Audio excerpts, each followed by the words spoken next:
Pemirsa, selanjutnya untuk mengetahui perkembangan terkini dari pasar mata uang serta transaksi instrumen keuangan lainnya, kita segera bergabung dengan Dealing Room Bank Mandiri.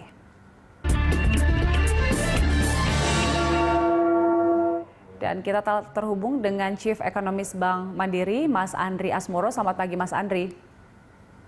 Selamat pagi, Mbak Julita. Iya, kalau kita lihat situasi politik ekonomi kita yang tidak stabil saat ini, pergerakan rupiah kita pagi ini seperti apa, Mas Andri? Kalau kita lihat pergerakannya masih relatif sama ya, karena kalau basisnya adalah sebenarnya kalau kemarin banyak demo ya karena memang banyak penolakan terhadap Omnibus Law terutama dari sisi para buruh ya.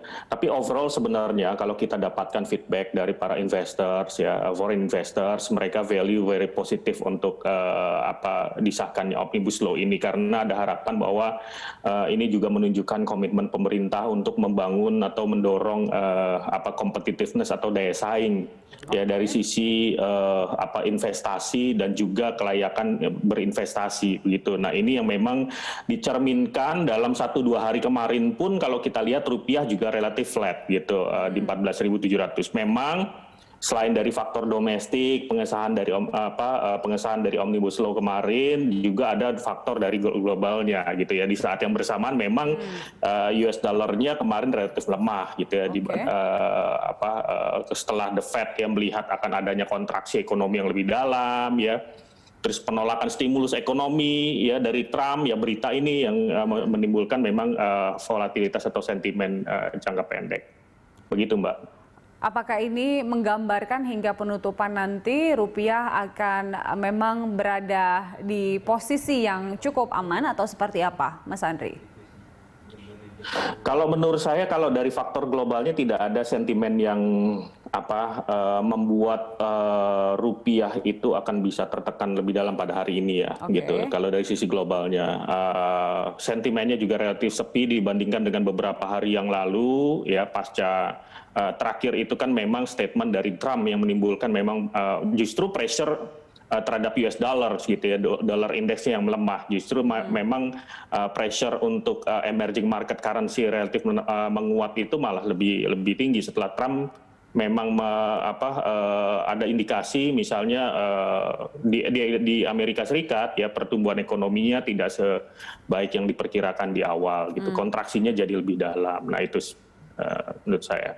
Oke, artinya memang juga investor masih percaya ya dengan rupiah saat ini, tapi kalau kita lihat pergerakannya itu di 14.000 berapa, Mas Andri, untuk hari ini?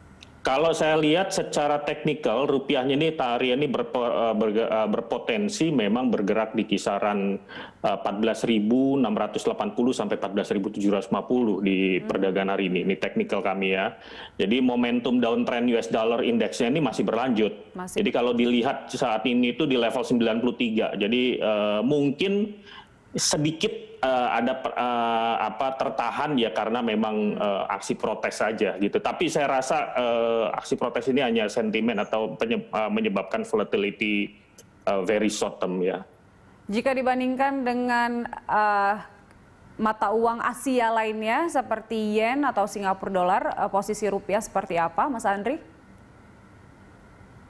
Kalau dilihat memang dibandingkan dengan mata uang yang lain, saya rasa sih masih relatif sama ya, tidak banyak berubah. Jadi lagi-lagi tadi sentimennya memang masih relatif sama, tidak ada pressure untuk pelemahan rupiah terhadap major currency dan juga terhadap yang emerging market yang lainnya untuk hari ini.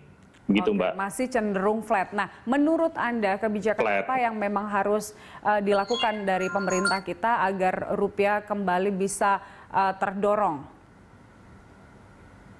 Kalau menurut saya untuk kebijakan yang relatif fundamental, yang pasti yang pertama adalah tetap fokus kepada mendorong penurunan angka positif case-nya di COVID-19, karena ini juga akan menimbulkan confidence bahwa kalau penurunan angka positif case-nya di COVID-nya turun, kemudian ada harapan bahwa angka pertumbuhan ekonominya relatif bisa lebih baik gitu ya. Artinya kalau misalnya orang udah bisa bergerak lagi, bertransaksi lagi, tidak khawatir dengan COVID-19 misalnya ke depan, ya otomatis pertumbuhan lebih baik. Equity investor juga akan relatif lebih enjoy untuk masuk karena equity investors itu bergerak karena ada potensi pertumbuhan gitu. Artinya masih memang kebijakan-kebijakan fundamental yang dibutuhkan agar rupiah memang masih bisa terdorong naik. Betul. Yes. Ya, selain dari masalah kesehatan yang pasti tadi stimulus ya kuartal 4 ini harapannya memang kan bansos atau cash transfer ini akan relatif lebih kencang lagi ya. Terus kemudian akan berlanjut juga harapannya di 2021. Jadi kebijakan stimulus cash transfer bansos itu juga akan mendorong sentimen positif buat market bayangan saya.